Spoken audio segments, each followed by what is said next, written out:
As the night descended upon the ancient city, my partner, Sarah, and I checked into the historic Grand Marquis Hotel. Nestled in the heart of the cobblestone streets and surrounded by centuries-old buildings, the hotel exuded an air of mystery and intrigue. Little did we know that our stay at the Grand Marquis would become a harrowing tale of terror and survival. Upon entering our room, I couldn't shake the feeling of unease that settled over me like a heavy cloak. The dimly lit hallway cast eerie shadows on the walls, and the flickering candlelight lent an otherworldly glow to the antique furnishings. Despite Sarah's attempts to lighten the mood with a playful smile, I couldn't shake the feeling that something was amiss. As we settled into our room for the night, strange occurrences began to unfold. The temperature plummeted inexplicably and an icy chill permeated the air. Unexplained drafts whispered through the room, rattling the windows and causing the curtains to flutter ominously. Sarah brushed off my concerns, chalking it up to the hotel's old age and creaky infrastructure.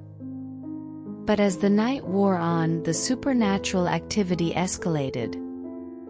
Objects inexplicably moved on their own accord, and disembodied whispers echoed through the room. Sarah's laughter turned to nervous laughter, and a sense of foreboding hung heavy in the air. In the dead of night, I awoke to the sound of eerie music drifting through the room. The melody was hauntingly beautiful, yet filled with an unmistakable sense of sorrow and longing. As I peered into the darkness, I saw a figure standing at the foot of our bed, a ghostly apparition dressed in a tattered wedding gown, her eyes filled with an unquenchable sadness. Paralyzed with fear, I watched as the ghostly bride vanished into thin air, leaving behind only a lingering sense of dread. I knew then that our room was haunted by the spirit of a jilted bride, doomed to wander the halls of the Grand Marquis for all eternity.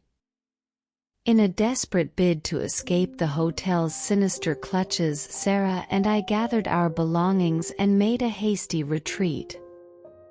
But as we reached the lobby, we were met with a chilling sight. The ghostly bride stood before us, her spectral form shimmering in the moonlight. With nowhere left to run, Sarah and I braced ourselves for the final confrontation. As the ghostly bride advanced towards us, her eyes filled with an otherworldly rage, I knew that our only hope of survival lay in uncovering the truth behind her tragic demise.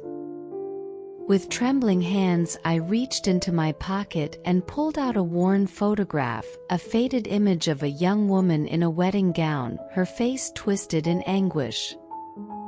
As I held the photograph aloft, the ghostly bride's demeanor softened, and her spectral form began to fade away. In her place stood the spirit of a young woman, the hotel's long-lost bride, doomed to wander the halls in search of closure.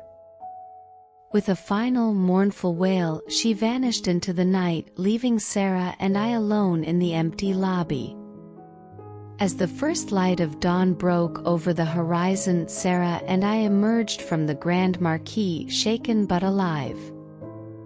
Though our encounter with the ghostly bride had left us rattled, we knew that we had survived a night of terror unlike any other. And as we left the haunted halls of the Grand Marquis behind us, we couldn't help but wonder what other dark secrets lay hidden within its walls. The moment I stepped into the lobby of the Grand Regent Hotel, I knew there was something off about the place.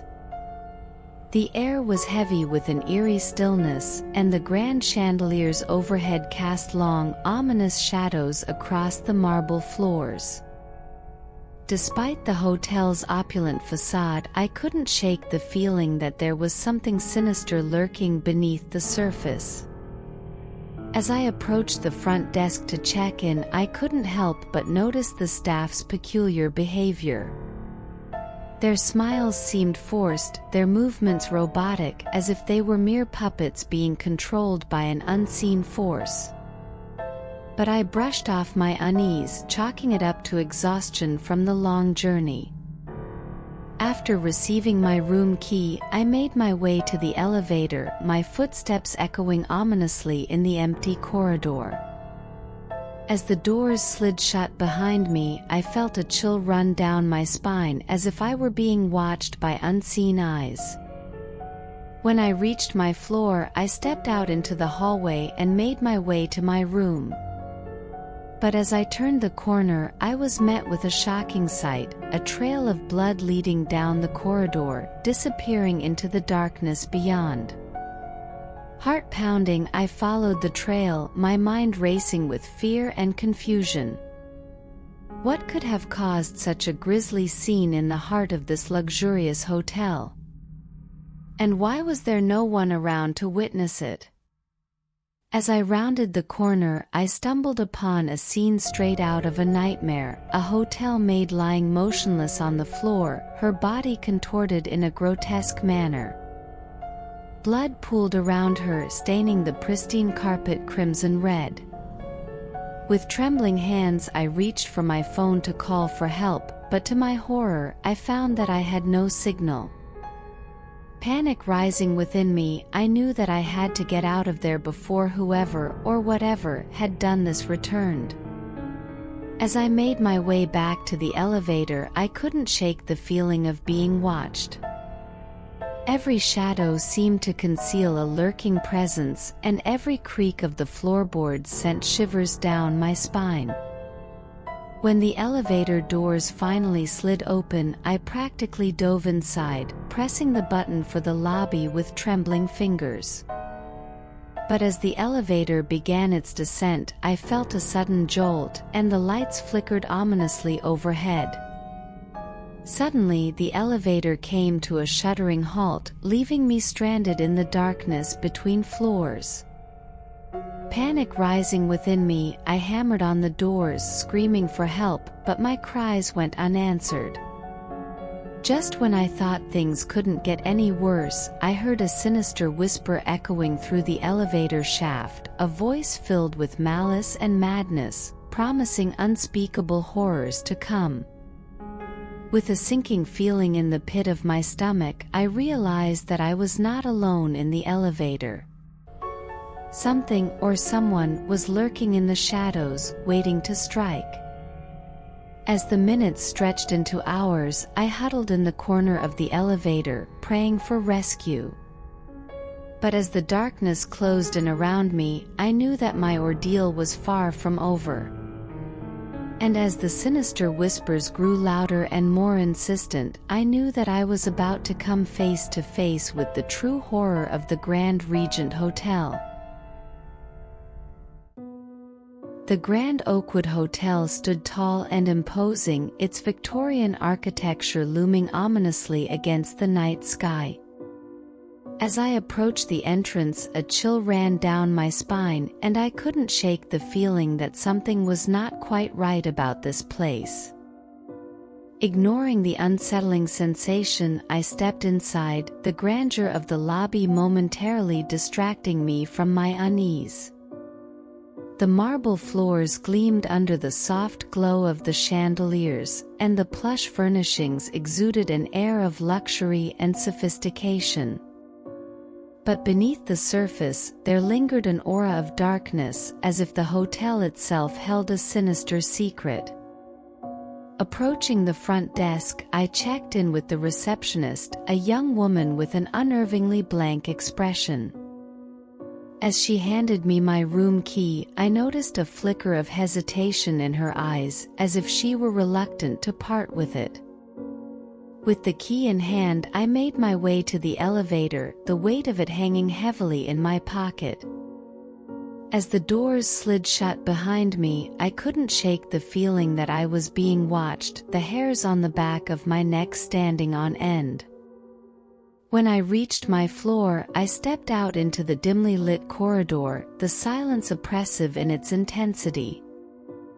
As I made my way to my room, I couldn't shake the feeling that I was being followed, the sense of unease growing with each passing moment. Unlocking the door to my room, I stepped inside and was immediately struck by a wave of cold air. The room was shrouded in darkness, the only light filtering in through the curtains drawn tightly shut. As I made my way further into the room, I couldn't shake the feeling of being watched, the hairs on the back of my neck standing on end. With trembling hands I reached for the light switch, but as soon as I flicked it on, the room was plunged into darkness once more. Heart pounding, I fumbled for my phone, the screen casting an eerie glow in the darkness. But as I attempted to call the front desk, I realized with a sinking feeling that I had no signal.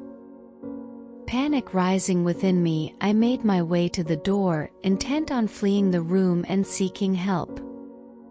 But as I reached for the handle, I froze in horror. The door was locked tight, the key refusing to turn in the lock.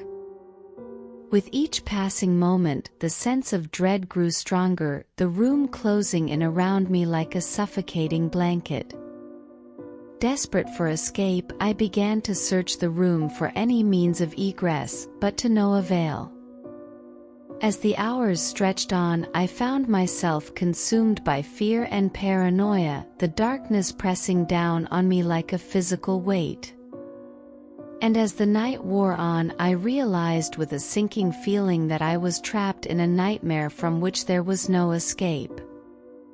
In the end, it was not the darkness that consumed me, but the fear that lurked within my own mind.